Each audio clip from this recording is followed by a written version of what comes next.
কথা দিয়েছে কাজ করে নাই। দেখেন এই হাসিনা সরকার এই সংসদ তৈরি করে দেখেন বানিয়ে দিল, তৈরি করে বানিয়ে দিলে উনি সব সংসদ সব সদস্য রেখে উনি ভালো থাক। দেখেন সুতরাং ওনার কথার কোনো কাজ ঠিক ছিল না। উনি বলেছেন আমি শেখের বেটি। আরে বেটি, শেখের বেটি তো বেটি, শেখের বেটি হলে তুমি ফলাইতে না, তাহলে তুমি ফলাইলে কেন? তুমি আদর্শ কাজ করো না, এদিকে ফলাইছ। কাজেই আপনাদের কাছে আমার অনুরোধ, আমার এই প্রিয় মানুষটাকে, আমার এই অভিভাবককে, আমার এই আহমদ আদম খানকে দানের শীষে আপনারা একটি করে ভোট দিবেন, ভোট দিয়ে জয়যুক্ত করবেন। আমরা আপনাদের পাশে থাকবো থাকবো থাকবো, কথা দিলাম। এই আহমদ আদম খান খুবই দক্ষ মানুষ। টিভি চ্যানেল দেখে কত সুন্দর সুন্দর কথা বলে মানুষের মন দোকান করে রাখছে। টিভি চ্যানেলে যে বক্তব্য দেয়, টিভি চ্যানেলে মন্ত্রী যে সাধারণ খান ছিল না, একজনকে আঙ্গুল দিছিল চোখে, আঙ্গুল দিয়ে গালাই দেবো, আপনি বেশি কথা বলবেন না। কিন্তু আদম খানের ভাষাগুলা খুব ভালো। টিভি চ্যানেলে কত সুন্দর সুন্দর কথা বলে।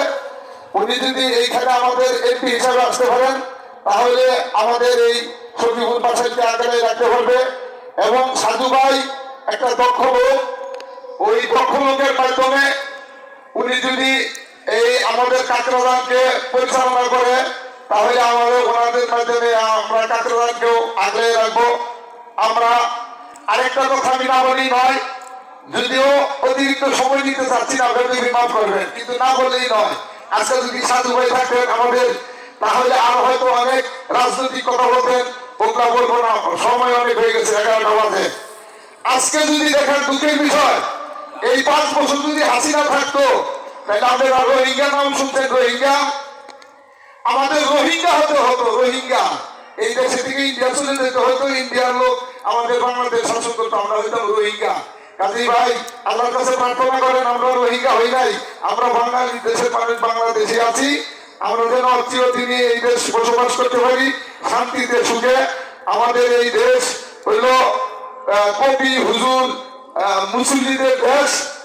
আমাদের ইসলামিক 90% মানুষ ইসলামিক। সুতরাং এই কাজ করে যেন আমরা বেঁচে থাকতে পারি, আদর্শ পথ যেন আমরা অবলম্বন করি, এই দোয়া রেখে, এই প্রার্থনা রেখে আমাদের বিএনপির প্রতি আপনাদের কাছে দোয়া চাই, যেন আমরা আগামীতে সংসদে আসে আপনাদের সুন্দরভাবে সেবা করতে পারি। আমাদের বিএনপির জন্য দোয়া করবেন। আমাদের এই কাকরাদান ইউনিয়নের প্রতিটা নেতা কর্মীর জন্য আপনারা দোয়া করবেন।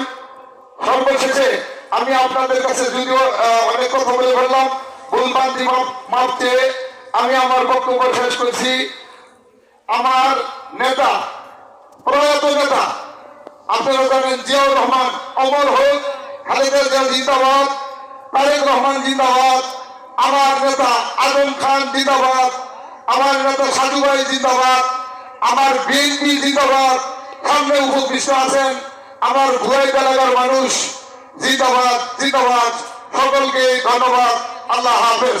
আসসালামু আলাইকুম।